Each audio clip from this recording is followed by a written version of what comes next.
Gazette du Togo, une vision sur l'actualité togolaise et sur le monde. Qui va gagner la Coupe du Monde Russie 2018?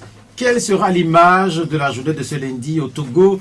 La CEDEAO est-elle fin prête pour faire ses recommandations à notre pays? Le Togo va-t-il être prêt de son côté à pouvoir organiser des élections législatives avant la fin de cette année? Et quelles leçons tirer de l'opération Entonnoir 2 une semaine après Tokpli? Mesdames, messieurs, bonjour. Nous sommes le dimanche 17 juin 2018. Bienvenue au D12 de Pyramide FM. Mardi, le calendrier va marquer le 19 juin 2018. C'est désormais une date repère dans l'histoire politique du Togo puisque depuis le 19 août dernier, les observateurs ont un regard spécifique sur le chiffre 19 du calendrier. 10 mois que l'exercice a commencé, 10 mois que les Togolais ont inauguré une longue liste de manifestations, de contre-manifestations, d'initiatives diverses de l'opposition mais aussi du pouvoir. Le climat politique au Togo a pris de nouvelles couleurs depuis les premiers coups de semonce durant les grandes vacances dernières. Bientôt de nouvelles vacances. Les Togolais tenteront-ils d'établir un nouveau record après celui de la grève générale et illimitée? Demain, à l'appel de l'opposition du Togo, ils vont s'essayer à de nouvelles manifestations. Ils sont appelés à ne justement pas manifester. Togo mort est un appel de la coalition de l'opposition. Dans un pays où l'économie est en souffrance, cette opération ne va-t-elle pas ajouter de la souffrance à la souffrance? Mais en réalité, les Togolais sont-ils prêts à prolonger le week-end au-delà de ce dimanche? En attendant les réponses, les Togolais ont pu apprécier l'architecture de la nouvelle Assemblée nationale. Sont-ils tous satisfaits de ce fruit de la coopération entre la Chine et le Togo? Fini les tables et bancs d'une ancienne salle de banquet. Fini la dure cohabitation entre députés et artistes et autres locataires du palais des congrès de Lomé. Comme à la fin d'une année scolaire, certains des députés ne verront peut-être pas ou très peu les sièges neufs installés à la nouvelle Assemblée nationale. Cette semaine, la Cour constitutionnelle a pressé le gouvernement et la CENI à organiser des élections législatives avant la fin de l'année. Cet appel sera-t-il entendu? Quelles vont être ses incidences sur le processus de normalisation que tente d'asseoir la CEDEAO? Les facilitateurs du Ghana et de la Guinée sont-ils prêts pour le Togo? Les invités du jour sont le député Jean Kissi du Comité d'action pour le renouveau et Madame Dourgue Sabine Dambé de la Ligue nationale des femmes de Hadi. J'espère que j'ai bien prononcé le nom. Le numéro de l'émission, c'est 96 50 34 37. Le technicien est Romaric Freitas. Je vais justement donner la possibilité à Madame de se présenter puisque je crois avoir eu des difficultés pour présenter Madame Sabine. C'est comment on prononce le nom? Madame Dourgue. Madame Dourgue Sabine Dambé. Madame Dourgue Sabine Dambé de la Ligue nationale des femmes de Hadi. L'autre invité du jour, c'est le député Jean Kissi du Comité d'action pour le renouveau, comme je l'ai dit tantôt. Jean Kissi, vous êtes très connu ici. Bonjour.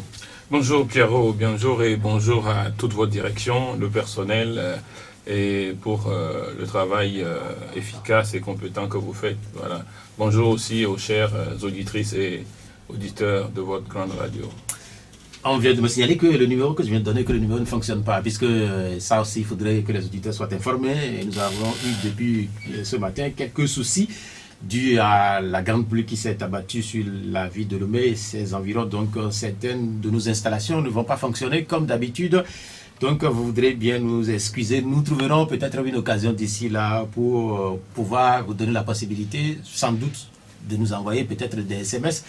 On verra. Et madame, comment allez-vous? Je vais bien, merci. Bonjour à Pyramide FM et tout son personnel.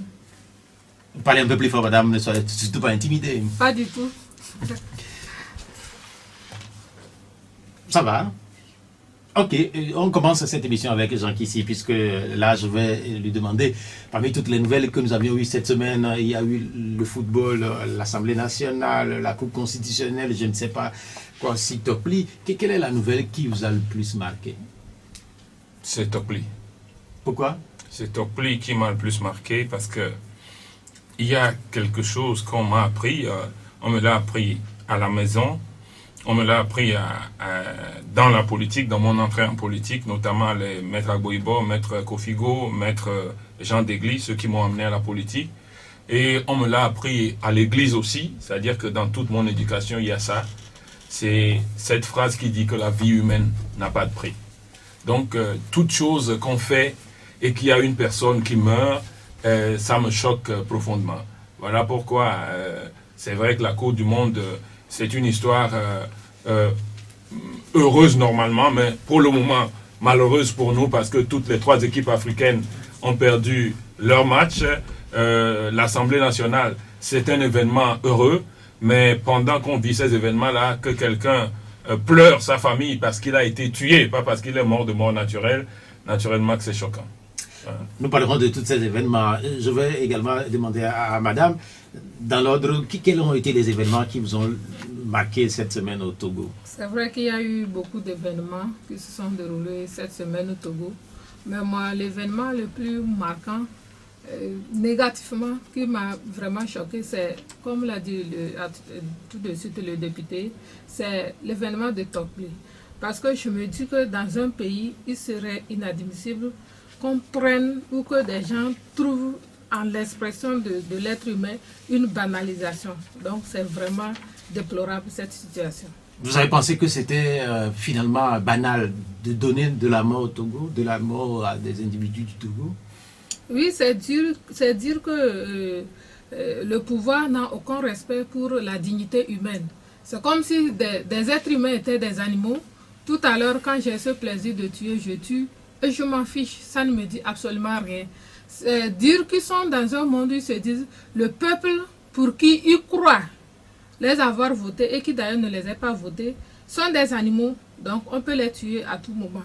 Donc voilà en quoi moi je trouve que c'est l'expression de la banalisation de la vie humaine. Nous parlerons de Tokli au cours de cette émission, mais nous allons commencer par parler de l'Assemblée nationale, puisque c'est de ça aussi qu'il s'agit cette semaine au Togo, puisque nous avons avec nous un député, Jean Kissi, sans doute qu'il est heureux que finalement à l'Assemblée nationale du Togo, un nouveau siège. Est-ce que vous êtes heureux, Jean Kissi?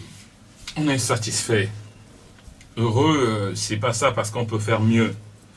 On est satisfait que moi j'ai vu mes parents, j'ai vu mes frères avec qui j'ai lutté depuis le HCR, le Haut Conseil de la République, au sortir de la conférence nationale.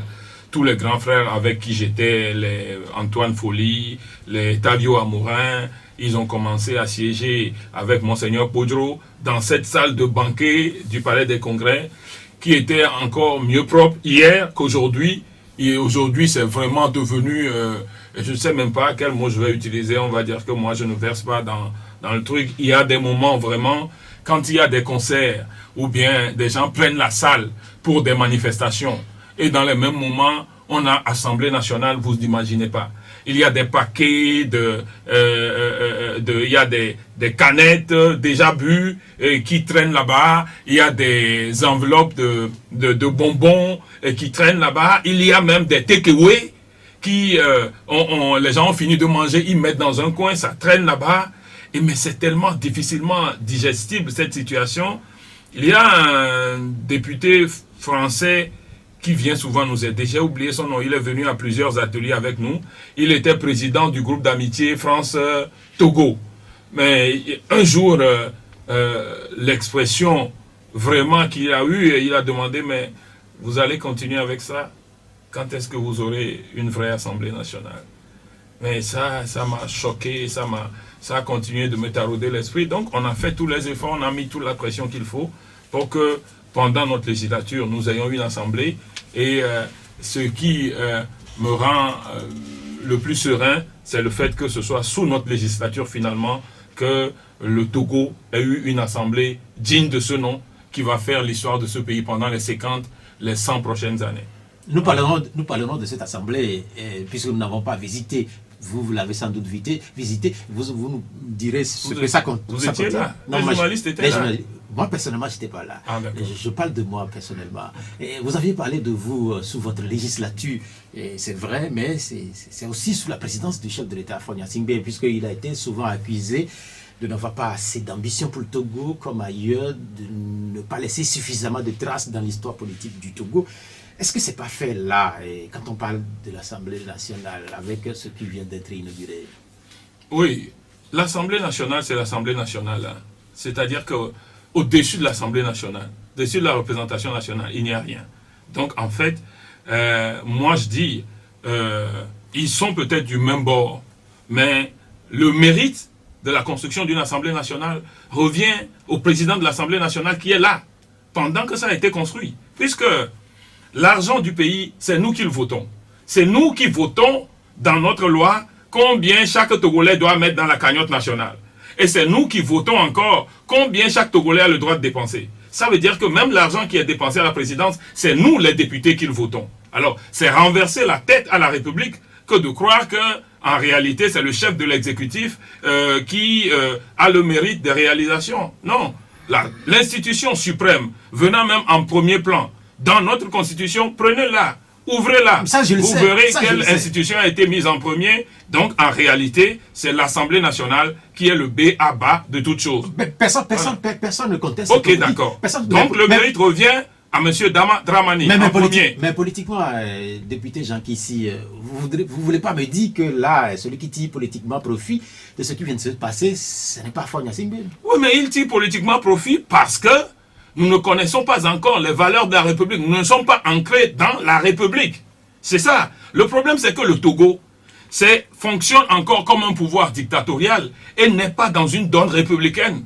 Lorsqu'on est dans une donne républicaine, vous ne pouvez pas construire une Assemblée nationale et dire que le mérite revient à l'exécutif, puisque l'exécutif n'a aucun droit de voter un budget. C'est nous qui disons là, qui a le droit de gagner quoi dans cette République, qui a le droit de dépenser quoi dans cette République. C'est nous qui le disons, en tant que représentants du peuple. Alors, le mérite de cette Assemblée ne revient qu'au peuple togolais en premier.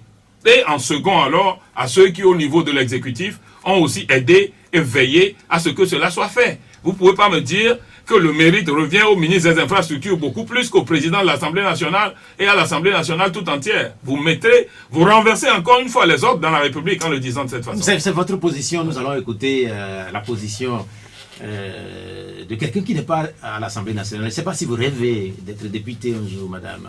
Oui. Vous rêvez? Je serai candidate pour les prochaines élections. Ah, c'est une bonne nouvelle. Très bonne nouvelle. Dans quelle circonscription? Dans le Kwenja. Dans le Kwenja, oui. On vous souhaite beaucoup de chance. On ne sait Merci pas beaucoup. encore quand les prochaines élections vont avoir lieu. Mais vous avez vu le bâtiment?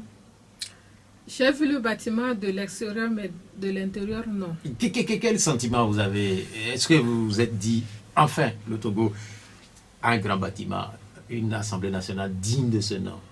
Enfin, le Togo a un bâtiment de l'Assemblée nationale digne de ce nom. Je vais le mettre entre griffes. Entre griffes dans le sens que c'est une joie pour nous aujourd'hui que le Togo a pu avoir un siège spécialement pour l'Assemblée nationale. Mais derrière ça, nous ne savons, il y a beaucoup de choses qui se cachent derrière ça. Aujourd'hui, nous ne pouvons pas nous estimer heureux parfaitement en disant que voilà, nous avons une Assemblée nationale, un siège. Mais au même moment, nous savons qui sont ceux-là qui sont en train de... Sur 91 députés, et vous avez 62 députés, disons non élus parce que nous savons comment est-ce que ces 62 députés ont été élus. Et nous allons nous proclamer que le Togo a un siège de l'Assemblée nationale. En dehors de ça, nous disons que nous sommes aussi heureux parce que bientôt, cette législature va sortir. Ces 62-là, ce sont des sortants. Donc, pour nous, la grande fierté serait pour nous de voir les vrais élus du peuple siéger à cette Assemblée nationale. Donc, je pourrais enfin dire un ouf de soulagement lorsque je vais voir siéger à cette Assemblée-là des vrais élus du peuple. Là, je pourrais dire qu'enfin le Togo a un siège digne de ce nom. Alors, mais pour le moment, ne nous en tenons pas au siège et tout de suite proclamons joie. Là, vous posez quand même un autre débat. Et oui, on le sait, c'est des débats qui sont récurrents à la politique dans notre pays, comment se font les élections. Ce n'est pas l'objet quand même de l'émission, mais nous allons quand même essayer de rentrer dans cette Assemblée nationale. Jean Kissi, vous avez été, parlez-nous un peu, nous qui n'avons pas eu cette chance de pénétrer le bâtiment, c'est comment à l'intérieur? Alors, dans la situation actuelle, dans la situation prise actuellement, on peut se féliciter que la forme de l'Assemblée nationale répond aux normes républicaines. J'ai l'habitude de le dire, aller à Paris, aller au Canada, allez aux États-Unis, vous comprendrez en voyant le Capitole et en voyant la Maison Blanche que le corps de la démocratie, le vrai pouvoir, c'est l'Assemblée nationale. Parce que le Capitole est un bâtiment géant, mouse, devant la Maison Blanche, qui n'est qu'un petit bâtiment. Faites cette comparaison. Les gens ne voient pas la donne psychopolitique qui est derrière, mais c'est fait à dessein. Donc, aujourd'hui, en voyant les bâtiments des présidences de la République et le bâtiment de l'Assemblée nationale, on peut croire que le Togo revient dans les normes. Maintenant, quand vous allez au fond, c'est un espace de plus de 9800 mètres carrés. Et sur cet espace de 9800 mètres carrés, nos locaux occupent environ 4000 mètres carrés. Alors, mon premier problème, c'est après avoir vu la salle des plénières. Il y a un problème, c'est-à-dire que quand on met 20 milliards pour mettre un bâtiment, et ce bâtiment regorge d'un gros problème, vous ne savez pas comment gérer ça, parce qu'il y a de l'espace. Alors, notre salle des plénières, ce qu'on m'a dit, c'est que ça doit recouvrer 276 sièges. Ça, c'est pas mal, c'est déjà futuriste. Mais lorsque nous faisons les rentrées solennelles, lorsque nous recevons les assemblées internationales, l'assemblée de l'APF, l'assemblée de la CEDEAO, qui va se délocaliser pour faire des séances ici, la cérémonie d'ouverture, comment va-t-on le faire si la place des invités dans la salle plénière ne fait que 60 places? Moi, quand je vois la coalition des 14 faire une conférence de presse, le nombre de journalistes qui se déplacent déjà, ce nombre de journalistes est déjà au va pour pouvoir occuper ces 60 places-là. Comment vous allez faire pour les inviter? Regardez combien d'ouvertures solennelles. Au niveau national, je ne parle même pas encore d'APF, Assemblée de CEDEAO. Regardez combien d'ouvertures solennelles nous avons faites au Palais des Congrès. Et le Palais des Congrès a été rempli. Les ouvertures, on a invité les Guillaume Soro, le président de l'Assemblée nationale du Burkina. Regardez. Donc ça veut dire que à l'Assemblée nationale aujourd'hui, nous n'avons pas une salle qui puisse accueillir ça. Mais je me demande pourquoi ils ont fait comme ça. Il suffit de prendre l'espace, d'élargir les murs. Je dis peut-être 500 millions de plus peuvent permettre de construire une salle plénière digne de ce nom. Que d'autres instances, même la présidence de la République, pourraient même louer pour accueillir un certain nombre d'événements. Ça se fait dans d'autres pays. Mais c'est ça qui est le talon d'Achille de notre Assemblée nationale. Vous voulez dire que la capacité de la plénière, de la salle qui peut accueillir la plénière, la capacité maximum, c'est environ 300, 350? Oui, je crois que c'est autour de 350. Sièges des députés assis compris. Mais je ne comprends pas. Je ne comprends pas. 4000 mètres carrés de surface de locaux. Et puis, on ne met qu'une plénière qui peut contenir 350. Je ne comprends pas. Ça, c'est un. Deux, beaucoup de techniciens me disent, est-ce que ce bâtiment vaut vraiment 20 milliards? Je ne sais pas. Ça aussi, vous les journalistes, aidez-nous à faire les enquêtes. Est-ce que cette bâtisse-là vaut vraiment 20 milliards? De grands architectes togolais du milieu m'ont dit, donnez-nous 14 milliards, on vous fait mieux que ça. Alors, mais cherchons quoi. C'est-à-dire, lorsqu'on veut faire la chose au moins une fois, faisons bien. Et tout ça, moi, c'est tout ça que je vois, c'est un peu dommage, mais au moins le minimum est là, voilà.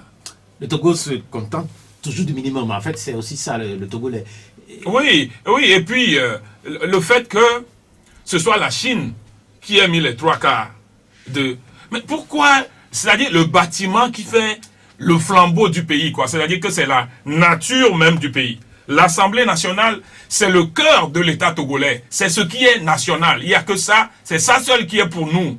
Voilà. Avec ça, là, moi, j'aurais voulu que les 15 milliards des Chinois, là, qu'on le mette peut-être dans des routes et que, en contrepartie, le Togo même dégage de l'argent pour construire l'Assemblée nationale. Au début de l'Assemblée, de la construction, moi, comme vous savez, souvent, je baisse pas les bras sur ces éléments-là. Les gens m'ont dit que la canalisation, les tuyauteries, etc., que ce qui était venu n'était pas bon. Je l'ai soulevé en plénière. Je l'ai suggéré au président de l'Assemblée, qui m'a dit qu'il va y veiller. J'espère que ce qu'on voit là, ce n'est pas seulement la face qui est bonne, et que d'ici 2 ans, on ne va pas nous dire que tel tuyau est coupé par ici, ça sort par ici, etc. Là, vous posez la question de la souveraineté quand même au plan, tout à fait. Au plan quand même continental. Tout à oui, fait. D'autres pays ont aussi bénéficié de la largesse de la Chine. Oui, mais je suis d'accord. Je suis d'accord, mais quand on va au Zaïre, Congo démocratique, et on dit que l'Assemblée nationale est construite par la Chine, Et quand on va ici, on dit que l'Assemblée nationale est construite par la Chine. Il y a des symboles qui ont besoin d'être des symboles de la nation. Et ce symbole-là, la nation a besoin de se saigner pour le construire. Voilà, quand nous construisons une maison des théâtres, ok, mais l'Assemblée nationale, là, c'est-à-dire que c'est le bâtiment, c'est le socle de la République. C'est ça que, c'est là où, c'est le droit de tous les Togolais. Et les Togolais sont prêts à le construire. Moi, j'ai dit, si on avait mis les 26 milliards de la route Lomé-Vaughan en foin pour construire l'Assemblée nationale, je ne serais pas autant aigri, j'aurais au moins applaudi que c'est pour ça que notre route n'est pas construite.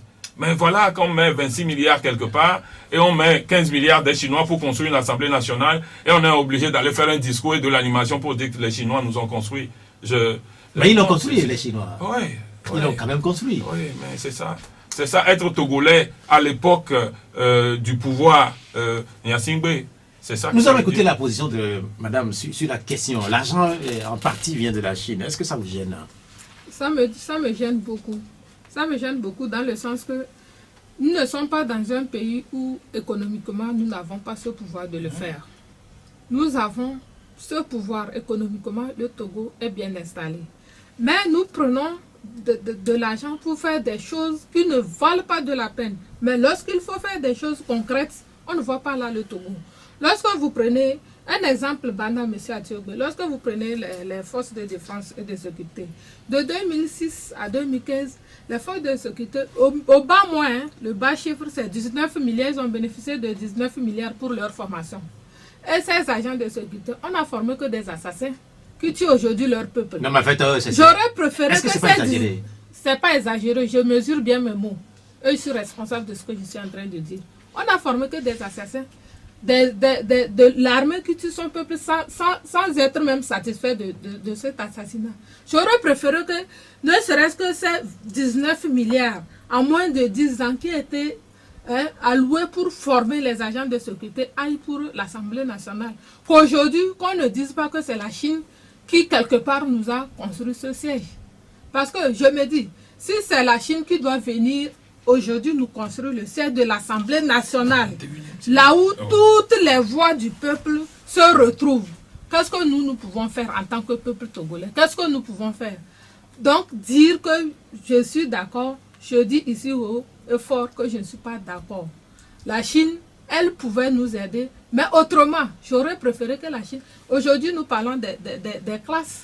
Il n'y a pas de classe, les enseignants sont là à gréver matin, midi, soir, à dire non, nous ne pouvons plus, il faut qu'il y ait de meilleures conditions de vie. J'aurais préféré que dans des villages où un élève doit faire 6 à 7 km par jour pour parcourir de sa maison à un CG, j'aurais préféré qu'on ne fasse même que 2 à 3 bâtiments, ne serait-ce que 6e, 5e, que ces élèves-là bénéficient de leur école, qu'aujourd'hui de dire que c'est la Chine qui nous octroie 15 milliards pour une construction d'un siège, alors qu'en réalité, le Togo même est capable de le faire.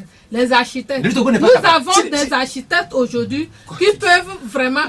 Pourquoi le Togo n'est pas capable? Mais si le Togo était capable, le Togo devrait... Le Togo n'est pas capable, mais il n'y a pas une volonté de la part du pouvoir. Toute chose, nous ne savons pas le fond de ce partenariat chino-togolais.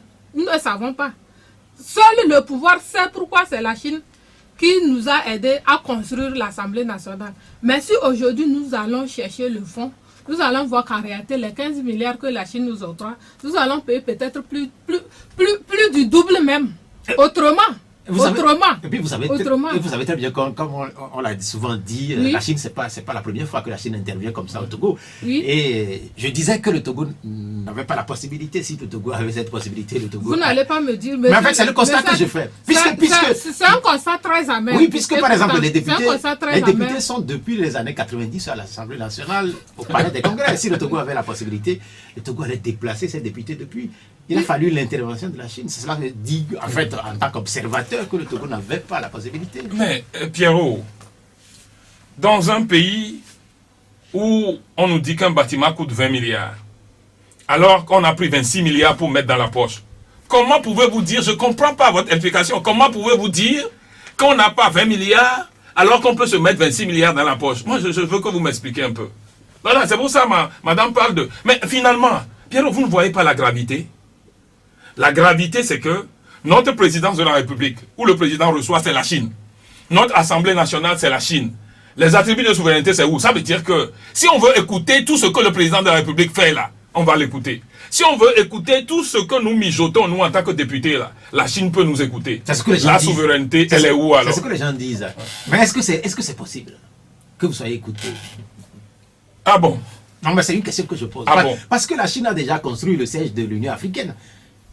Et on vous a dit qu'ils ne sont pas occupés. Mais vous n'avez pas écouté la polémique là, ça a germé entre temps. Sur RFI, ça a été dit en boucle. Hein. Mais voilà pourquoi ils vont être écoutés là-bas et que nous, on ne va pas être écoutés ici. La question aujourd'hui, c'est que si la Chine arrive à construire le siège de la grande institution panafricaine qu'est l'Union africaine, quid de l'Assemblée nationale? Oui, mais combien? De 7 millions d'habitants. Oui, mais combien cela a-t-il jasé? Le fait que ce soit eux qui l'a construit. Donc, combien y a-t-il eu de polémiques? Alors pourquoi nous, on n'a pas appris de ça? Donc c'est le début d'une nouvelle polémique au Togo. Ah, mais, Nous avons assez parlé de cette Assemblée nationale. Et je ne sais pas si... oui, vous comptez prolonger votre bail à l'Assemblée nationale. Madame sera candidate à la prochaine législature. Je ne sais pas si, après le premier mandat, vous allez le décrocher. Non, ce n'est pas une question de décrocher. Moi, je suis à la disposition de ma population et je suis aussi à la disposition de mon parti et de la coalition. Il y a plusieurs éléments qui interviennent. Hein. Je suis à la disposition de ma population, je suis à la disposition de mon parti, le CAR, mais aussi à la disposition de la coalition. Parce que je ne sais pas si tout ce qu'on fait aujourd'hui, on le fait pour aller après s'affronter devant l'UNIR et s'auto-détruire devant UNIR. Donc moi, tout ça, c'est des questions d'interrogation dans ma tête. Et c'est ça qui fait que je ne peux pas répondre immédiatement, mais je suis à la disposition de ma population, à la disposition de mon parti et à la disposition de la coalition. Votre mandat, ça finit quand? C'est en juillet? C'est en août? Notre mandat devait finir le 20 août. C'est le 19 août, le mandat devait finir. Alors, les textes disent dans un mois précédant les élections qu'on devait organiser les autres élections. Sinon, notre mandat se prolonge jusqu'à la mise en place d'une nouvelle assemblée, jusqu'à l'élection de nos successeurs. Voilà. Nous parlerons de l'appel de la Cour constitutionnelle à ce que le Togo organise de nouvelles élections. Bientôt, le temps est d'évoquer un sujet qui tient à cœur à la coalition, c'est la journée Togo-Mort que vous voulez organiser demain lundi. Togo-Mort, pourquoi vous ressuscitez une pratique des années 90? C'est vrai que vous l'avez essayé un peu au début de cette nouvelle crise. Pourquoi est-ce que vous l'avez ressuscité? Pour une raison aussi simple. Alors, vous avez vu combien de meetings des organisations de la société civile ont été interdites. Front citoyen Togo Debout a subi la même chose. La STT a subi la même chose. Même des associations qui ont envie d'organiser une conférence de presse dans une petite salle quelque part ont été interdites. Donc ça veut dire on empêche les Togolais de se réunir alors que nous avons acquis la liberté de réunion. Voilà, nos marches, nos manifestations, les manifestations des syndicats ont été empêchées. Ça veut dire qu'on empêche les Togolais de faire leur mouvement. On les empêche de manifester. Alors, nous nous sommes dit, d'abord, en tout premier lieu, si vous voulez nous empêcher de manifester, de bouger, vous ne pouvez pas nous empêcher de rester en place. Alors, comme ils veulent nous empêcher de bouger là, mais alors restons sur place. C'est simple, c'est-à-dire que c'est aussi simple que ça. C'est une donne d'abord aussi simple que ça. Qu'une journée, personne ne perd rien du tout pour un sacrifice pour son pays, pour sa nation. Restons tout simplement chez nous. Voilà. Vous voulez nous empêcher de bouger? Nous allons rester chez nous pour voir si en restant chez nous, ça ne fait pas plus mal que de bouger. Voilà, la première option, c'est ça. Donc c'est un changement de stratégie en réalité. Tout à fait. Tout à fait. C'est une gamme de changements de stratégie dans tout ce que nous avons comme stratégie. C'est pas fini, hein. Si on ne trouve pas une solution à la crise, autre chose. Nous, on n'a pas quoi, mais on a d'autres choses à faire. Donc, voilà, c'est alors pas le cas, quoi, comme on le dit chez nous. Voilà, c'est ça. Mais pour ce Togo, madame, on a constaté que la coalition se démène et c'est tout de même curieux. Depuis une semaine, on vous voit partout sur les médias, vous allez dans les marchés. Je ne sais pas si également vous allez parler aux gens dans les champs. Vous allez partout. C'est parce qu'à un moment donné, vous avez eu l'impression que les Togolais ne vous écoutent plus assez. Pas du tout. Nous n'avons pas eu l'impression que les Togolais ne nous écoutent pas. La preuve, c'est la population même, chaque temps, nous dit qu'est-ce qu'il faut faire. Nous sommes à l'écoute. Vous avez vu les dernières fois, nous avions fait des meetings dans plusieurs quartiers de Lomé. Et je pense que certains de vos confrères ont assisté à ces meetings-là. La mobilisation qu'il y a eu dans ces quartiers-là nous a une fois encore démontré que la population a vraiment soif du changement de ce régime. Donc, dire que nous avions l'impression que la population ne nous écoute pas, nous ne serons pas peut-être ici là si nous avions l'impression que la population ne nous écoute pas. C'est parce que c'est cette population-là qui nous écoute, qui nous donne chaque jour cette force-là de continuer le combat. Moi, je me dis, quand je vais faire quelque chose et que je me dis, ceux avec qui je fais, ils n'ont pas cette force de continuer le chemin avec moi. Je crois que moi aussi, je serai fatiguée de continuer ce chemin. Mais lorsque je me dis que ceux avec qui je mène le combat, ils sont là, toujours avec cette force unie, à dire, nous allons, peu importe les difficultés, ça nous donne aussi cette force, cette joie-là de continuer. Donc, nous disons que si le pouvoir dit, les marches, pas question, si le pouvoir dit, les sociétés civiles, patati, non, arrêtez, il n'y a pas de problème. Nous arrêtons, mais il y a aussi des stratégies que nous avons à notre niveau. Donc aujourd'hui, permettez-moi de dire que nous regrettons que nous soyons arrivés à là. Ce n'était pas de notre volonté. Mais nous disons que tant que le pouvoir ne veut pas écouter le peuple, nous allons le faire. Nous n'avons pas de choix que d'inviter la population à observer un Togo mort pour montrer à nos gouvernants qu'actuellement, tout ce qu'ils font, ils ont intérêt à arrêter ça pour la bonne marche du pays. Nous avons fait des sensibilisations, même au niveau de la coalition. Les femmes de la coalition, vous avez vu, une fois, lors des marches, les femmes de la coalition même avaient initié une marche spécialement pour les femmes de la coalition. Et vous avez vu le jour-là, la grande mobilisation qu'il y avait eu derrière la marche des femmes de la coalition. Les mêmes femmes de la coalition se sont organisées. Aujourd'hui, nous disons que la politique n'est plus l'apanage des hommes seuls. Nous, les femmes togolaises, nous devons aussi nous lever pour nous mettre aux côtés de nos frères hommes pour qu'ensemble nous menons le combat. Donc c'est dans ce sens même que par rapport à Togo, les femmes de la coalition même se sont mobilisées et elles se sont dispersées partout dans les marchés. Vous dites même dans les champs, nous n'avons pas manqué un coin ou recoin. Nous sommes allés partout. Et partout où nous sommes allés, nous étions très bien accueillis. Même la population dit, c'est ce que nous attendons de vous. C'est ce que nous attendons de vous. Donc vous voyez, c'est dire que actuellement, là où le gouvernement est arrivé, où le pouvoir est arrivé, ils doivent écouter leur peuple. Mais tant qu'ils n'écoutent pas le peuple, nous avons toujours en réserve ces stratégies-là. On va les faire sortir une à une. On a compris. Oui, député Jean-Kissi, vous voulez ajouter? Oui, cette semaine même, le mercredi, nous avons rencontré même la Chambre de commerce elle-même, le bureau de la Chambre de commerce. Et nous les avons sensibilisés aussi. Ils doivent être sensibilisés eux aussi. Parce que vous vous souvenez qu'il y a quelques jours ou quelques semaines, ils ont sorti un communiqué en disant que l'économie togolaise a des problèmes et ils ont feindre dire que le tort c'est à la coalition. On a profité pour aller les sensibiliser, eux aussi les gens de la Chambre de commerce. On est allé leur dire qu'ils ne peuvent pas faire leur argent sur le sang des Togolais. Ce pays ne peut pas prospérer. Nous sommes allés leur dire que la prison, les blessures, les morts, ça suffit, on en a assez. C'est pas sur ça qu'ils vont faire leur sous. Donc que chacun fasse en sorte que ça change pour qu'on soit dans le meilleur des mondes. Finalement, cette initiative, on a vu les images, c'est sous votre demande que vous avez été reçu là-bas à la Chambre du commerce. Nous, beaucoup avaient cru que vous aviez été invité. Oui, bien sûr. C'est eux qui, lorsqu'ils ont écrit leurs documents, ils nous l'ont transmis. Parce que vous lisez dans la ligne du document comme si, en fait, le grand tort, ils ont dit les acteurs politiques, mais vous sentez entre les lignes que le grand tort, ils avaient envie de l'attribuer à la coalition. Donc, on pourrait faire comme si on est des chiens de faïence. Non, on a trouvé plutôt intelligent de leur dire que nous avons reçu votre document et que nous sommes prêts à vous démontrer que vous êtes totalement en erreur sur l'analyse que vous faites. Et ils ont aussi accepté de nous recevoir et nous avons fait en sorte que cette rencontre puisse être cette semaine-là en prélude à la journée Togo mort pour qu'on puisse leur dire un certain nombre de choses essentielles. Qu'est-ce que vous demandez à la Chambre du commerce? Vous demandez au patron de fermer?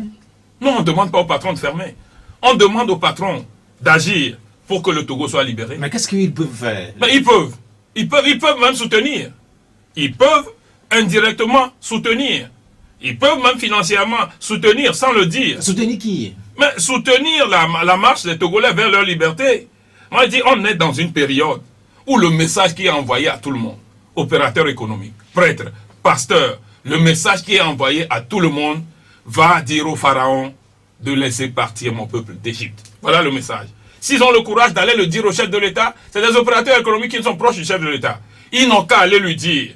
Ils n'ont qu'à aller dire au pharaon de libérer le peuple togolais d'Égypte. C'est simple. Mais ce qui se passe, tout le monde dit que le pays est impacté par les manifestations qu'il y a depuis. Les gens n'ont plus d'argent et certaines sociétés ont déjà fermé. Est-ce que c'est pas assez? Oui, mais la faute à qui? La faute de la situation dans laquelle le peuple est obligé de se lever, la faute c'est à qui? Est-ce que c'est pas en partie à vous qui appelez à manifester? Ah bon, on appelle à manifester par la joie de l'église, c'est ça? Non, mais moi, vous voulez que nous continuions de courber les chines? C'est ce que vous voulez? Moi, je ne sais pas. Vous voulez que nous continuions de courber les chines devant une dictature vieille de près de 52 ans maintenant, qui n'arrive à rien faire pour le pays, qui n'arrive qu'à bouffer l'argent? Les routes sont là, les milieux sont là, des milieux miniers sont là, on bouffe l'argent, tout est bloqué. Tout le monde crie au Togo. Tout le monde crie, ça ne va pas. Ce pouvoir est comme une chape de plomb qui pèse sur le pays. Et mais, que serons-nous comme peuple togolais si on doit rester les bras croisés devant un tel événement? Beaucoup s'inquiètent de la poursuite des manifestations. La toute dernière institution à s'en inquiéter, c'est le Fonds monétaire international, cette semaine qui a apporté de l'assistance financière au Togo, mais qui s'inquiète également de la poursuite de ces manifestations. Même si les Togolais restent demain à la maison, c'est une forme de manifestation. Bien sûr que c'est une forme de manifestation, mais permettez-moi de revenir par rapport à la baisse économique, par rapport aux manifestations ces derniers temps. Moi, je me dis, M. Atioubé, est-ce que pour vous, c'est de dire non, je préfère manger un peu ou même d'être affamé que demain d'avoir ce que je vais manger à ma faim?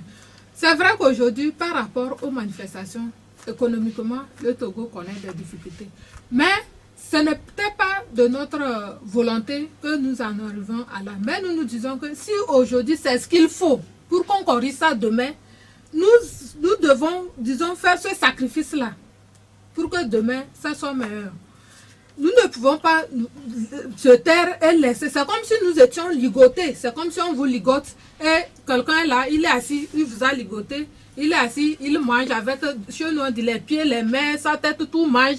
Et quand ça lui plaît, 10 jours après, il vous jette l'os et vous vous contentez de l'os. Il continue par manger. Non, nous ne pouvons pas accepter ça comme chez ça. Vous, c'est qui? C'est où chez vous? Moi, je suis de Dapon. Ah, okay. Oui, je suis Moba. Nous ne pouvons pas accepter ça comme ça.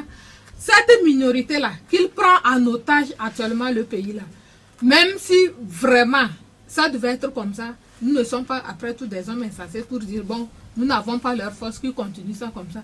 C'est vrai qu'économiquement, ça a chuté un peu, mais nous disons que nous allons prendre nos responsabilités à ce que ça change. Aujourd'hui, cette minorité qui est là, en train de se juger de la souffrance de son peuple, si nous prenons notre courage à deux mains, les manifestations, même s'ils le refusent, nous venons de vous parler de Togo mort. Avec le temps, nous aurons d'autres stratégies par lesquelles nous allons chercher à sortir de cette injustice dont le peuple togolais est victime. Nous allons dans un instant. Non, mais je veux parler une seconde du Fonds monétaire international. Le temps de rappeler, puisqu'on vient de m'apporter un numéro, 90 01 90 01 88 71 90 01 88 71. Puisque je l'ai signalé tantôt, nous avons quelques soucis avec notre numéro de téléphone. Et ce numéro peut permettre aux auditeurs d'envoyer des SMS. Ce numéro 90 01 88 71, c'est un numéro par lequel les auditeurs peuvent nous contacter à travers des questions SMS. C'est justement pas pour nous appeler, c'est pour envoyer des SMS. Vous voulez apporter des précisions par rapport au Fonds monétaire international? Oui. Non, je veux seulement dire que, vous savez, pendant un long moment, le Fonds monétaire international en Afrique a versé de l'argent dans les mains des dictateurs. Ils en ont bouffé aux dépens des populations. Après, c'était des dettes pour nous. Pour contrepartie de cette dette, qu'est-ce qu'on nous a proposé? Des programmes d'ajustement structurel que tout le monde a dénoncés et dont les conséquences ont amené au mouvement de 90. Voilà le Fonds monétaire international. Après 90, ils ont continué par injecter de l'argent et laisser les dictateurs le bouffer. À quoi on a abouti? On a abouti au pays pauvre très endetté. Une honte pour le pays. Et puis, pays pauvre très endetté, on nous libère de toutes les dettes. Depuis qu'on a eu le PPTE jusqu'à aujourd'hui, combien de dettes on n'a plus encore eu?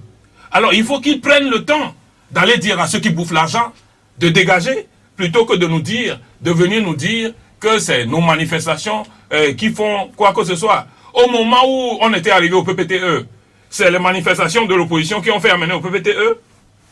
Mais je crois qu'il faut que nous soyons très lucides sur toutes les questions qui circulent. Pour nous, la personne ne nous fera plus boire de l'eau de mer sans le dessaler.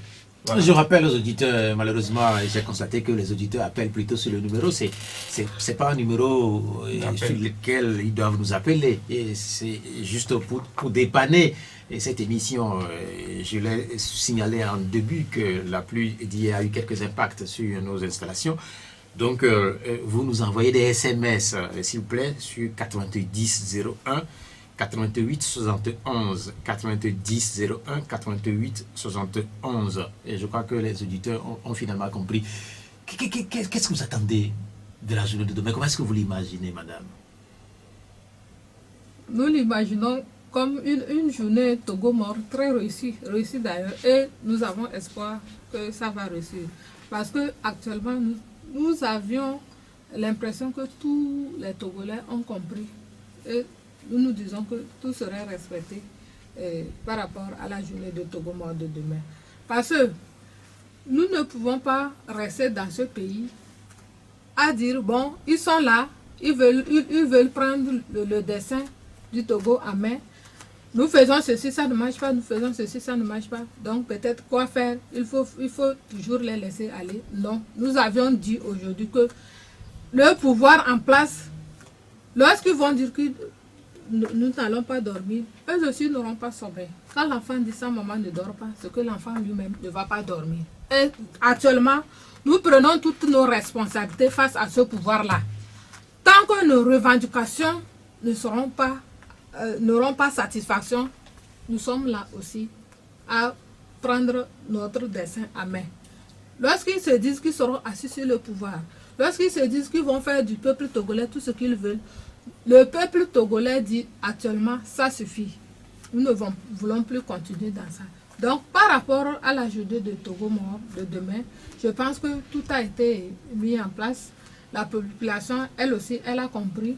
Donc, nous espérons que la journée de demain, Togo-Mort serait vraiment une journée réussie et que rien ne va circuler à l'ONU demain. Il est 12h45 si vous nous écoutez. Vous écoutez l'émission D12 en direct depuis nos studios de Pyramide FM. Nos invités, c'est le député Jean Kissi du comité d'action pour le renouveau. Notre deuxième invité est Madame Douroug Sabine Dambé de la Ligue nationale des femmes de Adi. Si vous nous écoutez le soir, retenez que vous êtes en mode rediffusion. Jean Kissi, vous personnellement, comment est-ce que vous imaginez la journée de ce lundi, tout en sachant que nous sommes dans un état où nous cultivons la liberté? Sans doute que beaucoup de Togolais vont vouloir rester à la maison, sans doute que beaucoup de Togolais vont vouloir aussi aller travailler. Quelle est votre attente pour la journée de demain? Non, nous voulons une journée Togo immobile, tout simplement. Et comme nous souffrons de la même cause, et nous sommes tous dans le même bateau, nous avons espoir que cette journée sera respectée. Regardez les émigrants, la vie qu'ils mènent. Regardez le niveau d'études qu'ils ont. BTS, maîtrise, licence. Et ils sont tous sur des émigrants en train de construire des émigrants. Même les quelques conducteurs de taxi, on leur fait des tracasseries. Je crois que tous ceux-là doivent se mobiliser demain. S'ils gardent au moins pour une journée leur moto, je crois qu'ils auraient rendu service au pays. Je ne voudrais pas que des gens soient demain dans une situation où c'est les autres qui luttent et les fruits qu'ils obtiennent, vous venez les manger. Ça aussi, c'est une forme de trahison.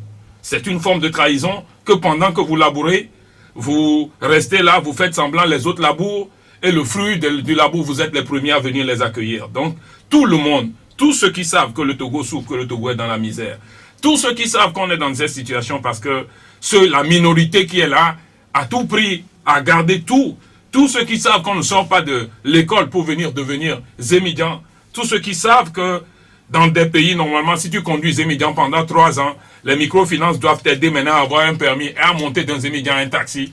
Tous ceux-là doivent démontrer au pouvoir demain que pour une seule journée là, il y a au moins une démonstration sublime à faire au pouvoir demain et nous comptons sur eux. Cette semaine,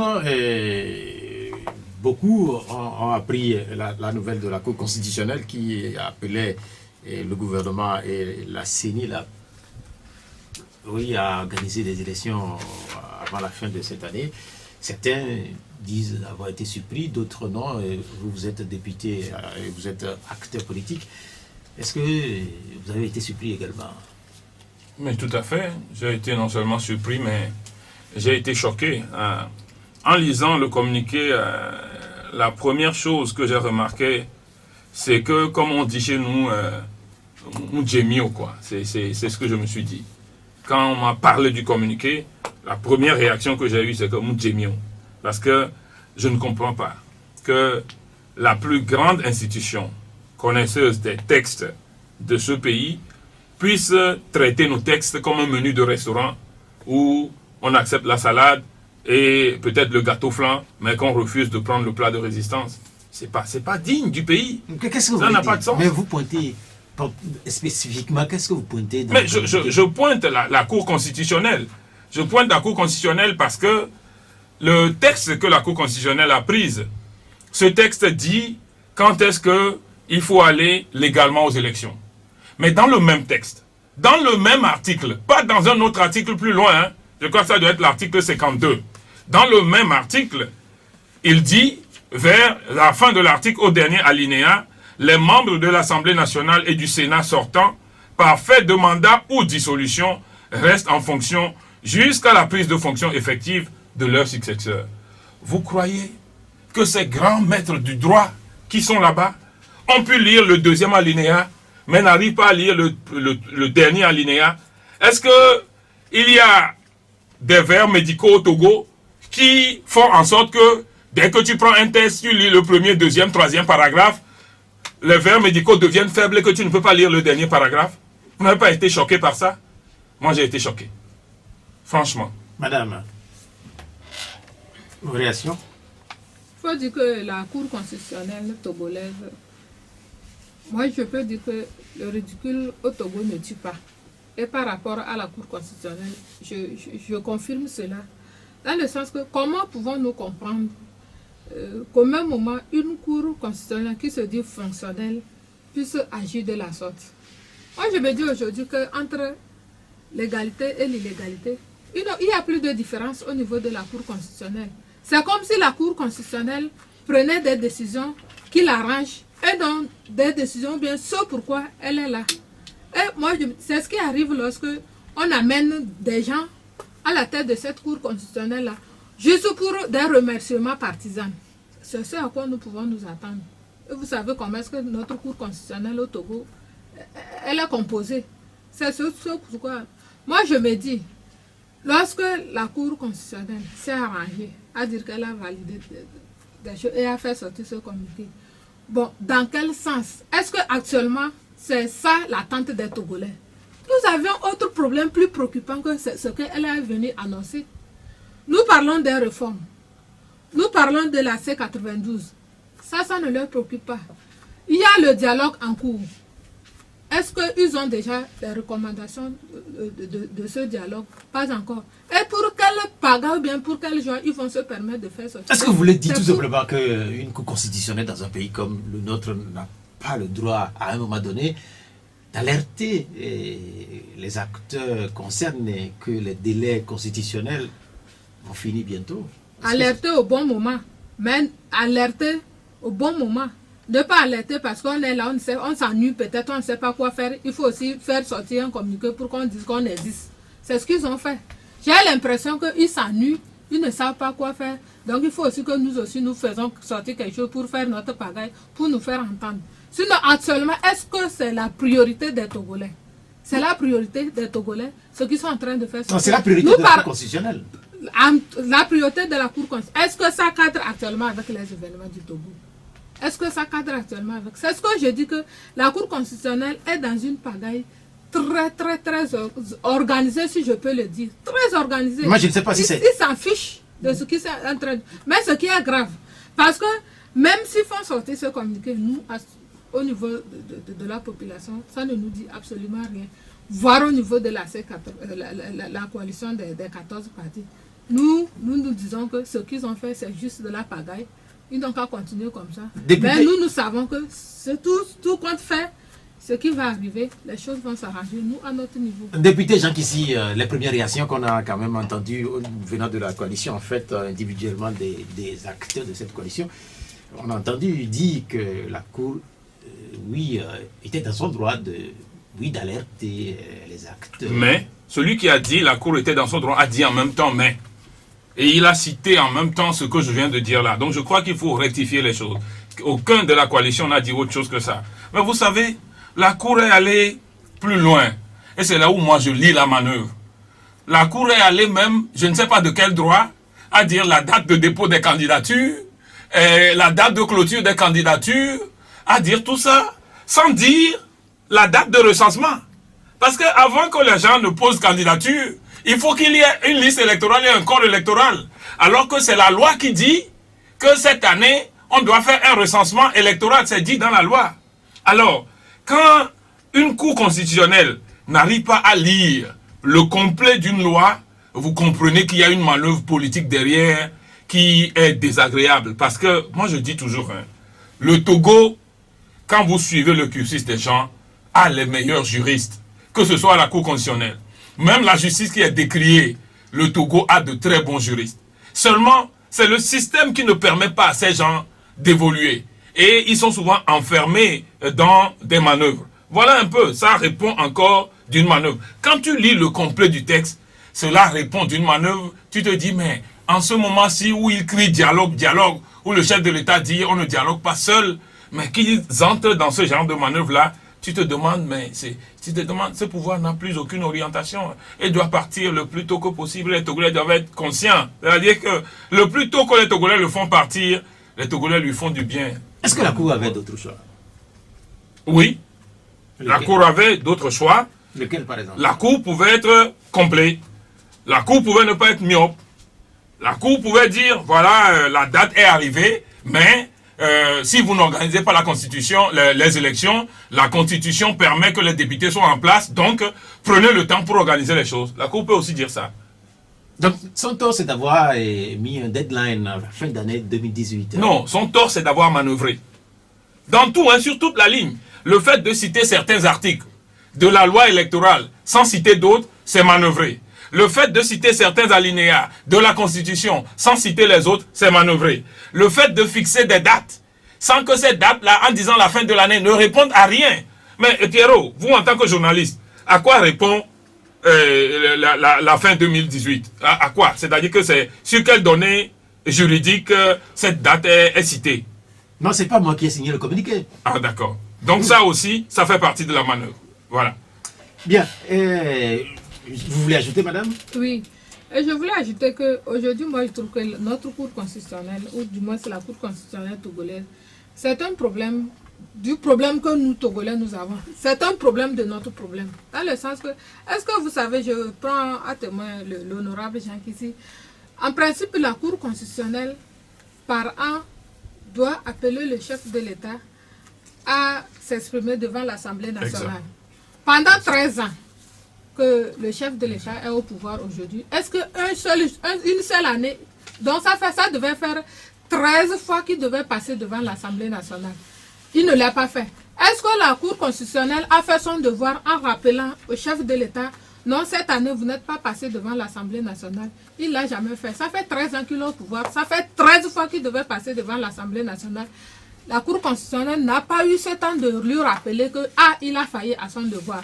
Et là où est-ce qu'on ne l'attend pas, c'est là-bas qu'elle surgit. Vous ne trouvez pas que le problème de la Cour constitutionnelle, là, ou bien c'est encore un autre problème qui vient s'ajouter? Mais justement, je voudrais poser la question. Vous parlez de manœuvre. Et là, finalement, je ne comprends pas. Manœuvre en faveur du pouvoir, c'est ce que vous voulez dire? Si, en faveur, je viens de dire qu'actuellement, lorsque vous regardez les membres qui composent la Cour constitutionnelle, vous allez voir que certaines personnes sont allées à la Cour constitutionnelle juste pour des remerciements partisans. Donc, et vous trouvez que par rapport à ça, cette Cour constitutionnelle peut fonctionner et se dire neutre? Je ne crois pas. Donc, cette manœuvre, elle est bien établie par la Cour constitutionnelle. Et en faveur d'un parti, bien sûr. Je rappelle aux auditeurs qu'aujourd'hui, spécialement, il ne peut pas intervenir en direct comme c'est de tradition les dimanches au D12, que nous avons mis à leur disposition un numéro, et sur ce numéro, ils peuvent nous envoyer des SMS.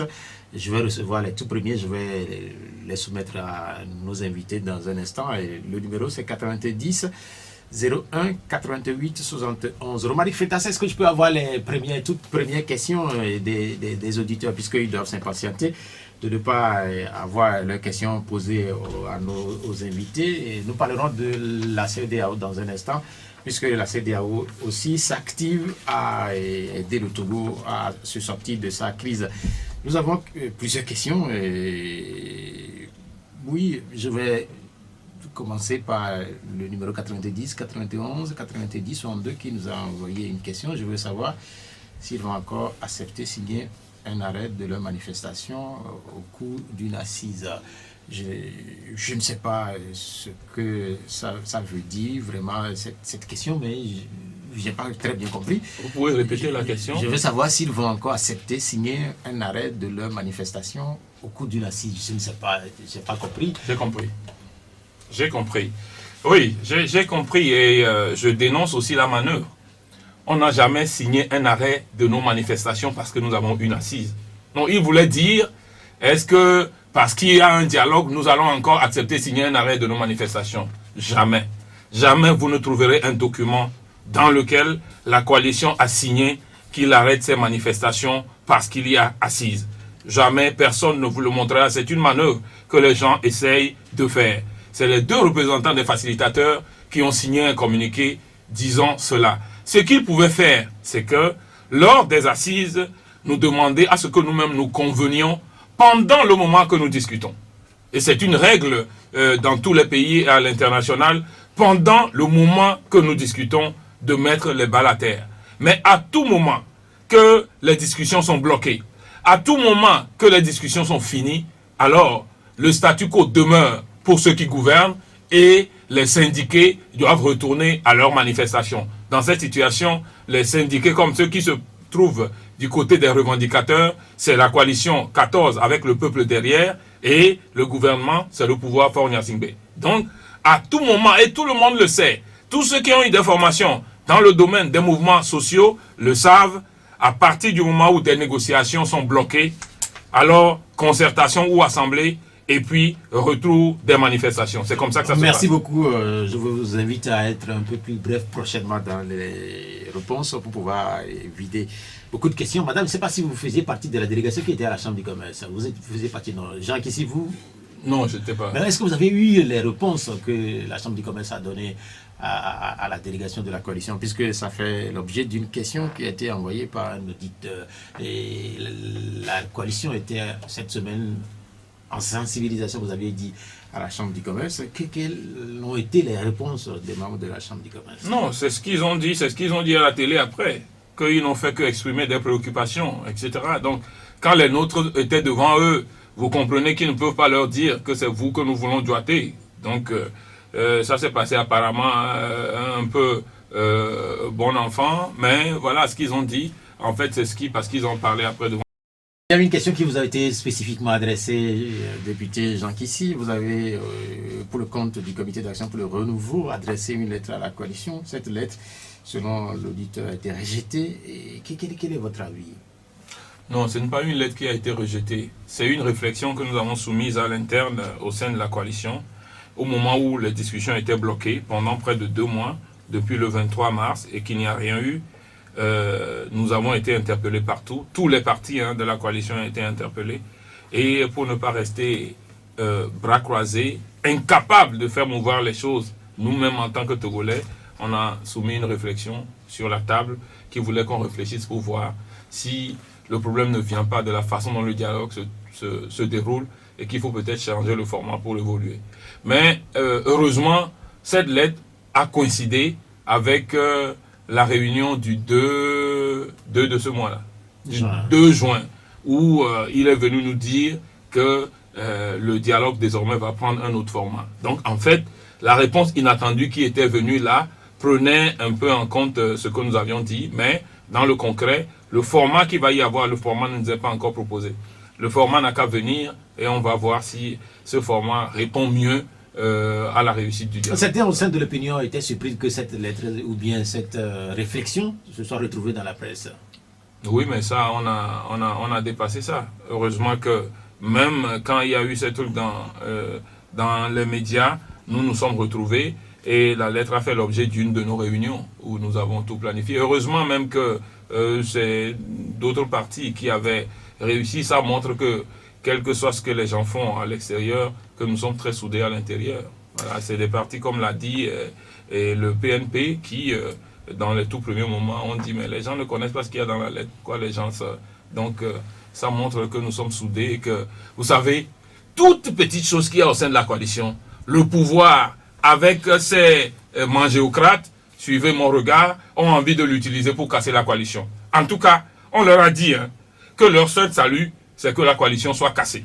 Et ils passent partout. Ils passent partout pour que la coalition soit cassée. Mais je crois qu'ils n'auront pas cette chance-là. Une question maintenant, madame. Est-ce que vous êtes convaincu que la population va suivre le mouvement de demain? Plus que convaincu. Je suis plus que convaincu. Dans le sens que le problème que nous avons au Togo aujourd'hui n'est pas un problème spécifique à la coalition. Le problème est général et ça concerne tous les Togolais. Donc je me dis un mal que tous ont et que chacun cherche à guérir de son mal. Lorsqu'il y aura un remède pour ça, chacun est obligé de le boire pour être guéri. Donc la manifestation de demain par rapport à Togomo sera une réussite générale. Et je suis même convaincu que toute la population va suivre cela. Une autre question maintenant au député Jean Kissi. Vous étiez à l'inauguration du siège de l'Assemblée nationale, n'est-ce pas? Oui. Vous avez écouté votre président, Dama Damani. Oui, bien sûr. En fait, l'auditeur veut savoir si vous êtes arrivé à décrypter ce qu'il a dit. J'ai compris un peu ce qu'il a dit, mais est-ce qu'on est arrivé à décrypter? Je ne sais pas.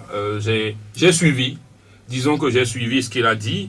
Nous avons une assemblée où les 2/3 sont mécaniquement du bord du pouvoir, alors que les électeurs ne se sont pas prononcés dans cette proportion. Mais on est dans ce qu'on est. Vous savez, ce régime fonctionne dans un système où, quand tu es du système, tout est orienté dans le sens d'allégeance au chef de l'État. Ils n'ont même pas envie de reconnaître l'Assemblée comme une réalité.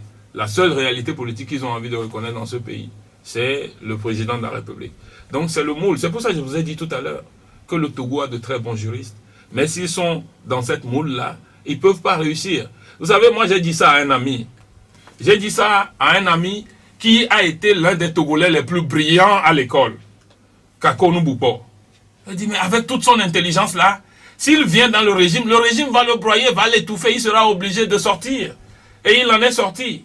Il y a d'autres Togolais qui pouvaient rester dans le régime et qui, revenus de leurs études, n'ont pas pu rester. Je vous dis, je connais ce pays pour avoir intégré les choses.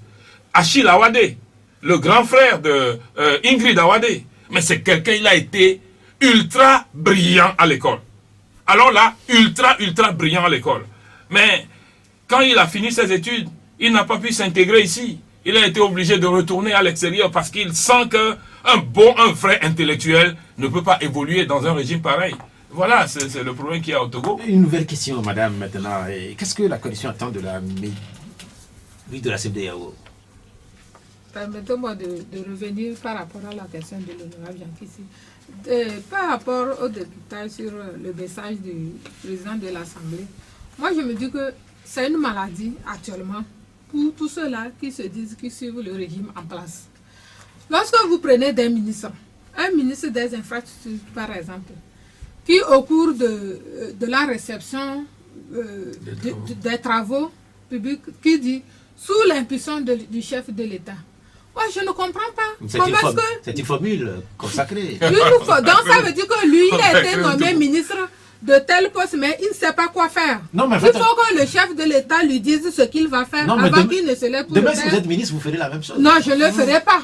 Je ne le ferai pas. Si je suis ministre, je sais ce que je viens faire au niveau de mon département. Et puis, ce n'est pas spécifique au Togo. Pour le Togo, c'est devenu une maladie. On dirait que quand tu ne dis pas ça, c'est que tu perds ton poste ministériel. Et ce qui est dommage.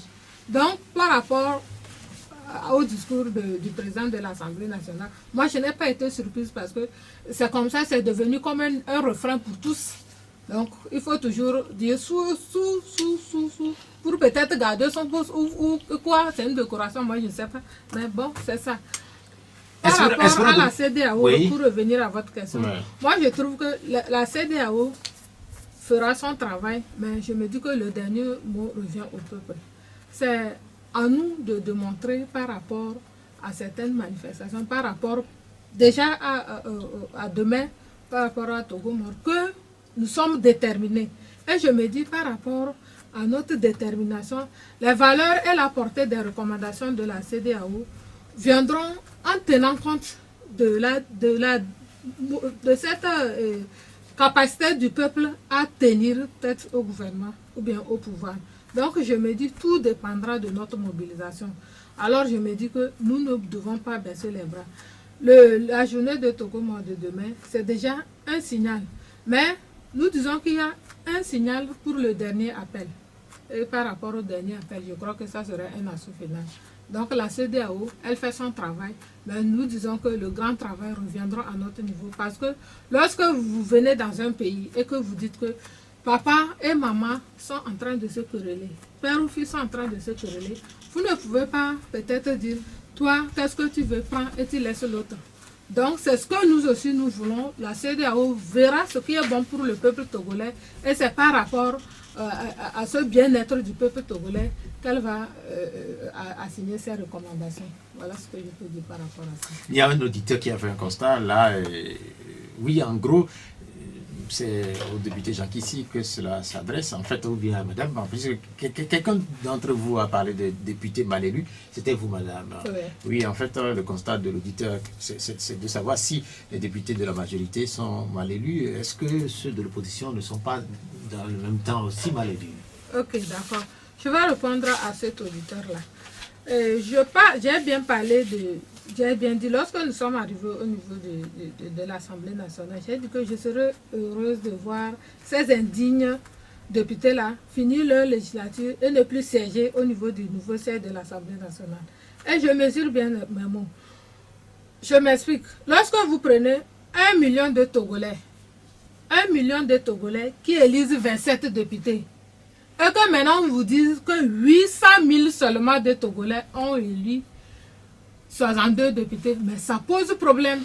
Ça pose problème, monsieur Atiogo. Vous-même faites la part des choses. 1 million de Togolais prennent comme élus 27 députés. Et 800 000 seulement prennent comme élus 22 députés. Est-ce que vous croyez que ces 22 députés sont élus normalement et démocratiquement? Je ne pense pas. Donc ils sont mal élus. C'est ça votre explication. Député Jean Kissi, puisque l'auditeur continue en disant qu'en réalité, si les députés de la majorité sont mal élus, le député qui est sur le plateau actuellement, il doit être mal élu aussi. Et c'est vous qui êtes là. Moi, je crois que son explication est claire. Hein.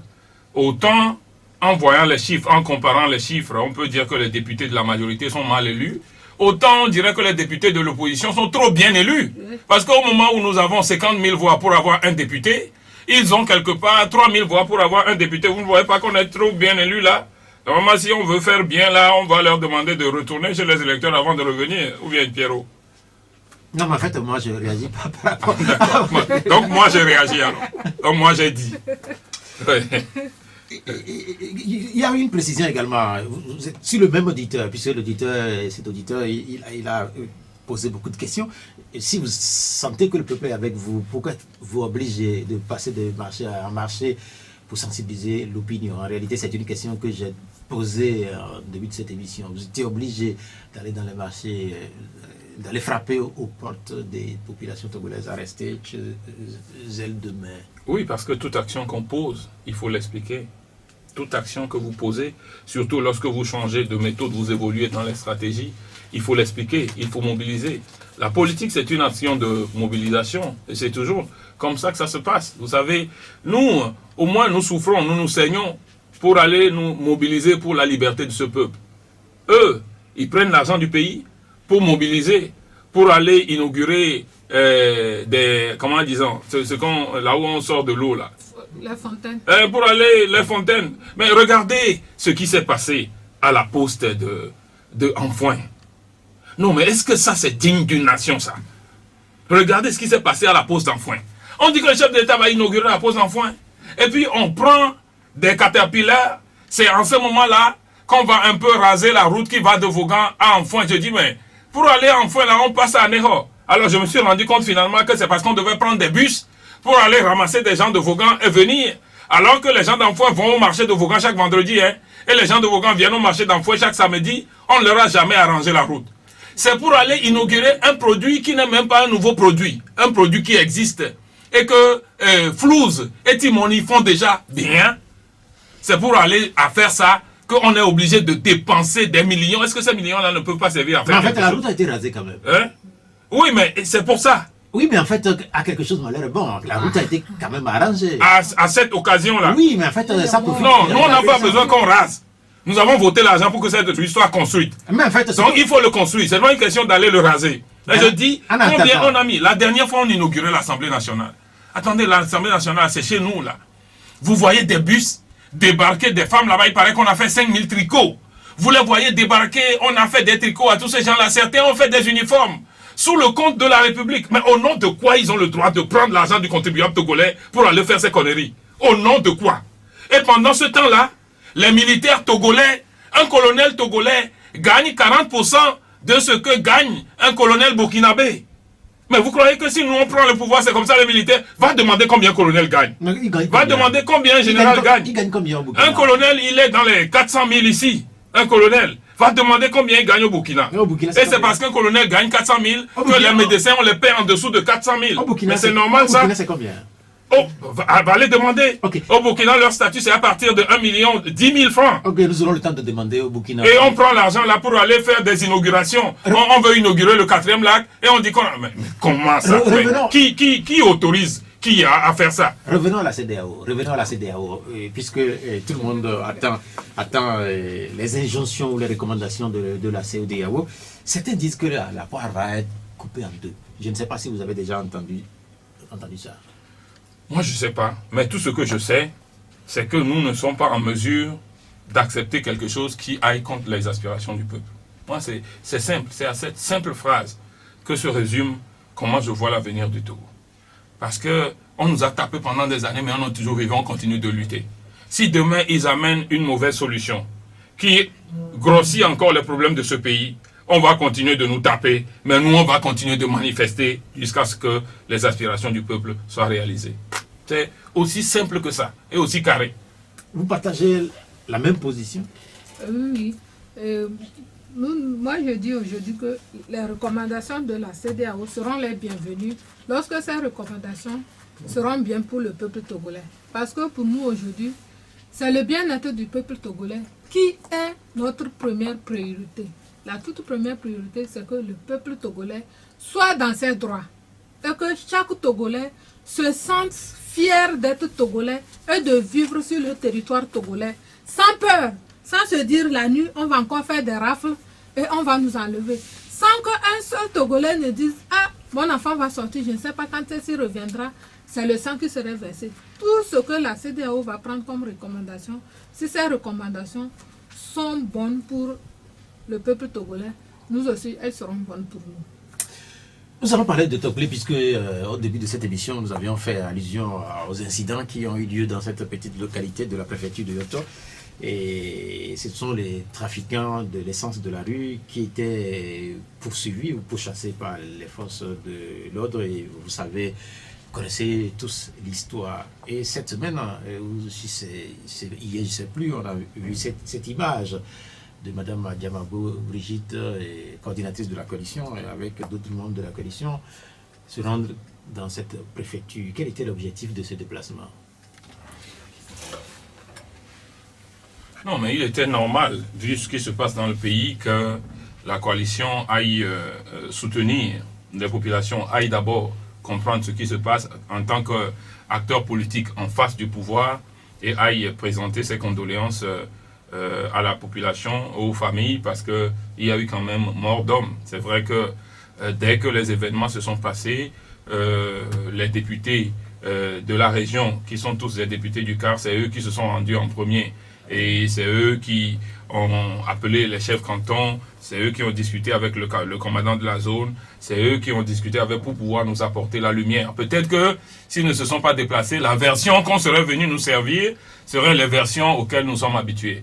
Maintenant, eux, ils sont des députés de la région. Au-delà de ça, maintenant, il faut que des acteurs politiques tels que nous sommes dans la coalition, qu'on fasse un pas pour présenter nos condoléances aux familles éplorées et leur dire que nous sommes de tout cœur avec eux. De toutes les façons, ceux qui peuvent les apaiser, ce n'est pas ceux qui sont contre eux, c'est ceux qui sont avec eux.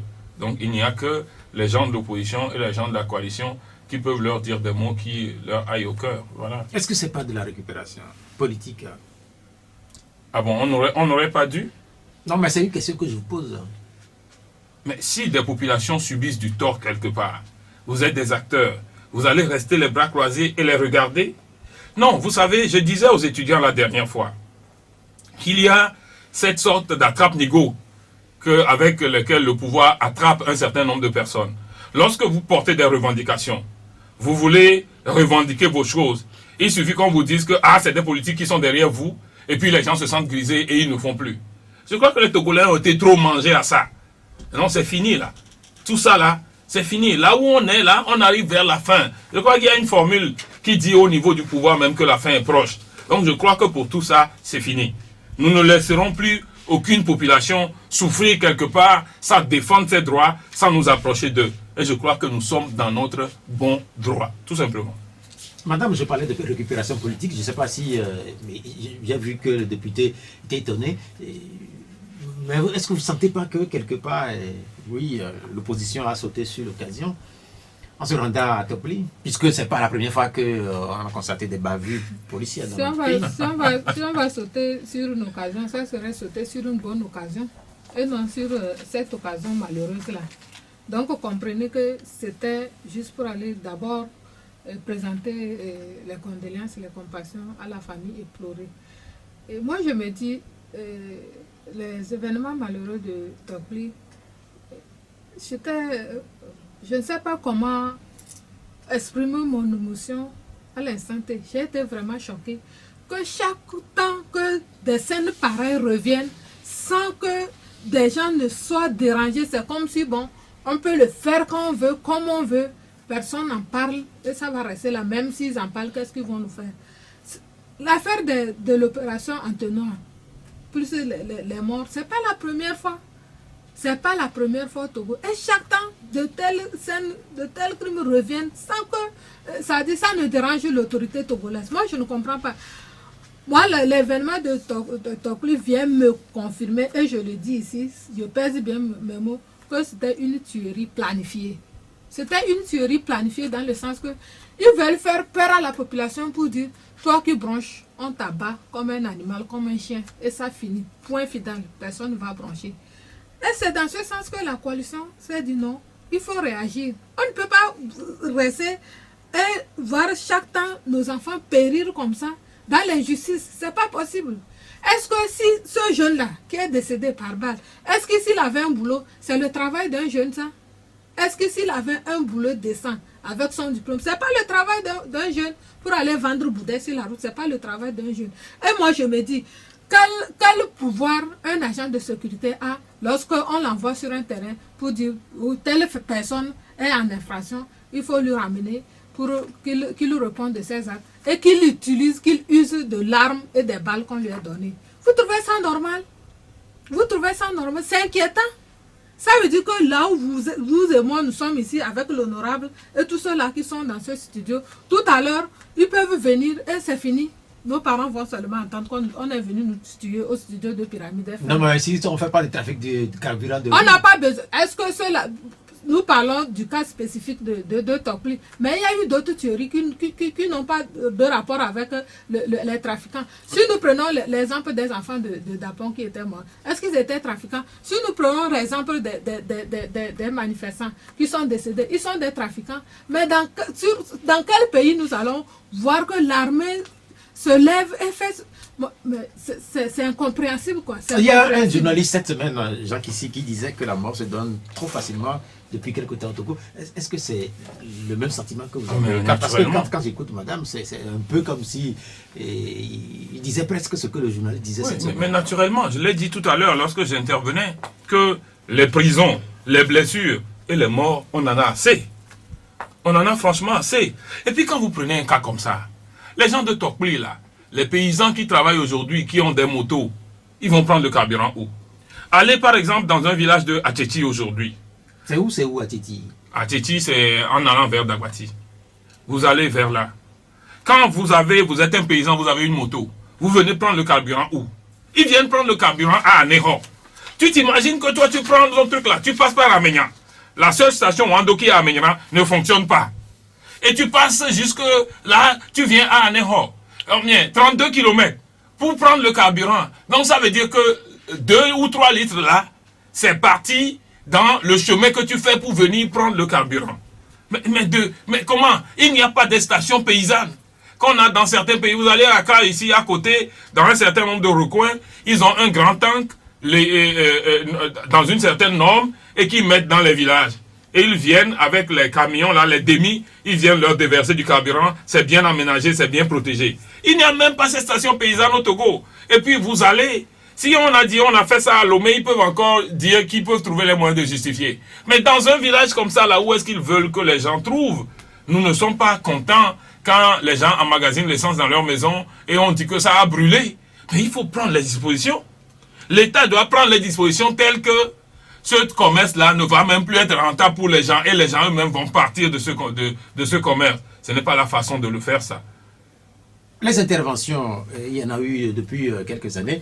Madame vient d'en citer certaines. Et quelque part, est-ce qu'au final, elles vont avoir un impact sur des ambitions premières du chef de l'État actuel, Fonia Singbe, en venant au pouvoir? C'était de réconcilier les Togolais. La réconciliation nationale au Togo est-elle ou bien a-t-elle du plomb dans l'aile, vu les événements qui secouent notre pays depuis quelque temps, vu tout ce qu'on a et tout ce qu'on connaît? Moi, je crois qu'aujourd'hui, avec le pouvoir en place, leur système est de diviser pour mieux régner. C'est ce que j'ai finalement compris. Et c'est ce qu'ils sont en train de faire. Diviser pour mieux régner.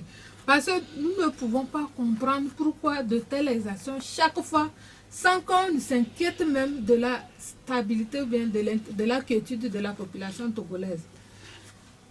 La réconciliation dont vous parlez, vous croyez que ça serait facile comme ça, qu'on se lève pour se réconcilier? C'est vrai, la population elle-même, le peuple togolais même, est décidé de faire table rase de son passé et d'évoluer. Mais lorsque nous sommes dans un pays où le régime lui-même fait un effort, je dis bien fait un effort pour encore semer cette haine, cette division-là entre les fils et filles de ce pays. Mais c'est déplorable, c'est très déplorable. Si je prends juste le cas, lorsque nous avions commencé les manifestations, vous étiez au courant quand entre-temps, des gens mal intentionnés se sont levés pour parler des Kabiens et des Kotokoli. Mais heureusement que la population togolaise a vite compris et n'a pas tenu compte de ça. Juste parce que les gens voyaient à Tchadam, on se disait à Tchadam il est Kotokoli. Bon, celui qui règne aussi, c'est un Kabien. Donc il faut commencer par diviser les gens comme ça. Et ça a failli, mais Dieu merci, on n'est pas arrivé au pire. Donc la réconciliation, le peuple togolais, lui, il est prêt à pardonner, mais c'est le pouvoir en place même qui est en train de semer ces zizanies. Ils n'ont pas cette... Ils se disent, bon, lorsque les fils et filles de ce pays seront unis, est-ce qu'ils vont les laisser en liberté? Ils ne vont pas les laisser en liberté. Si je prends l'exemple de l'armée que nous avons aujourd'hui au Togo, moi je me dis, le Togo a tous les contrastes. L'armée la plus brutale, c'est au Togo. Non, pourquoi vous dites ça? L'armée la plus brutale, Non, mais en fait, c'est au Togo. vous n'avez pas été dans les autres pays pour comprendre ce qui se passe. Non, mais le cas du Togo, il y a les chaînes qui en parlent. Nous sortons aussi hors de notre pays, nous voyons comment les choses marchent. Nous voyons comment l'armée cohabite sans aucun problème avec la population. Oui, mais aujourd'hui, là, lorsque quelqu'un passe et il voit seulement un agent de sécurité dans son treillis, vous allez croire, c'est-à-dire, sans même se dire bonjour, il y a déjà cette distance entre eux. Et pourquoi? Pourquoi? On a compris le sens. C'est pas tolérable. On a compris, madame. Il nous reste 2 minutes. Nous allons parler de football. Je ne sais pas si il vous arrive de regarder la télé, parce que depuis quelque temps, les hommes ont pris les commandes. Les télécommandes, je veux dire, ça se dispute dans certains foyers, puisque les telenovelas, et vous savez très bien que cette telenovelas partage les écrans avec ces derniers temps la Coupe du Monde de football. Il vous arrive de regarder la télé, le football? Il m'arrive de regarder la télé, il m'arrive de regarder le football. Je sais qu'actuellement, c'est la Coupe du Monde. Les pays africains sont représentés. Et j'ai même suivi quelques matchs. Mais seulement, je suis un peu déçu que nos équipes africaines n'ont pas trop de chance pour le moment. Mais j'espère que le meilleur reste à venir. Ok.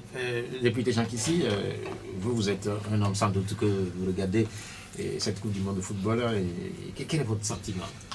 Non, mais pour le moment, j'ai un peu d'amertume parce que les 3 équipes africaines qui sont allées là-bas ont perdu leur match. Je comprends pas parce que il y a un certain nombre de joueurs qui sont des meilleurs joueurs, des grands buteurs dans les championnats européens. Et quand ils viennent au niveau national, vous ne savez pas ce qui leur arrive. Vraiment, il y a un phénomène que je ne comprends pas. Et puis, je ne sais même pas, ces gens d'entraîneurs occidentaux que nous avons, j'ai vu l'entraîneur du Nigeria, j'ai vu sa trempe, j'ai vu le jeu, je me suis demandé, mais est-ce que... Non, quoi, il y a un malaise. Il y a sérieusement un malaise dans le football africain. Et je ne sais pas si la Tunisie et le Sénégal peuvent... Vous perdez espoir?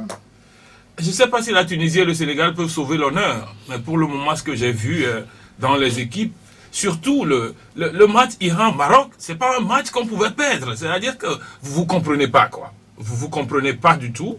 Et il y a un certain nombre d'engagements que je vois les joueurs africains avoir dans leur championnat en Europe. J'ai l'impression qu'ils n'ont pas cet engagement-là. Ronaldo joue dans l'équipe du Portugal comme il joue au Real.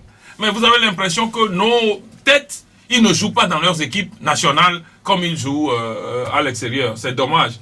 Le dernier message que je voulais donner, c'est là où on a commencé, c'est que pour une fois que nos femmes nous accompagnent, qu'ils soient de bonnes femmes, de bonnes mères au moins pour cette période-là. Quand on revient là, ils n'ont qu'à nous offrir des cacahuètes, du bricoleux avec du bon Guinness sur la table au moins, pour nous accompagner dans cette période-là. Ça va réconcilier les familles, ça va faire grandir l'amour, au moins pour cette période-là. En quelques secondes, madame, pour clôturer cette émission, madame. Merci beaucoup. Et mon vœu le plus cher, c'est de voir un Togo uni, un Togo prospère, et que chaque fille et chaque fils de ce Togo se retrouvent en tant que fille et fils du territoire togolais, et que chacun puisse vaquer librement à ses préoccupations sans avoir peur, et que même si nous rencontrons des gens de l'armée, que nous nous serrons la main, que nous sommes frères et sœurs.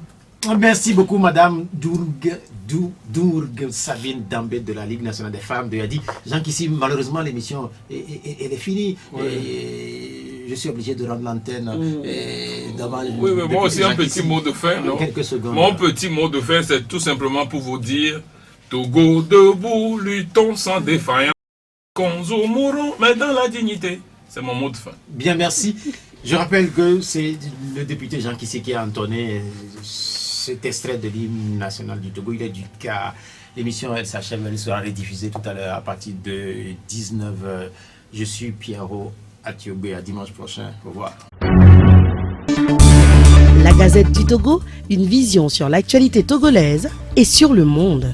Rejoignez-nous sur le www.lagazettedutogo.com ou sur nos comptes Facebook, Twitter et YouTube. Pour tout contact, écrivez à contact@lagazettedutogo.com ou appelez le 92 80 88 53. La Gazette du Togo, c'est l'information en continu.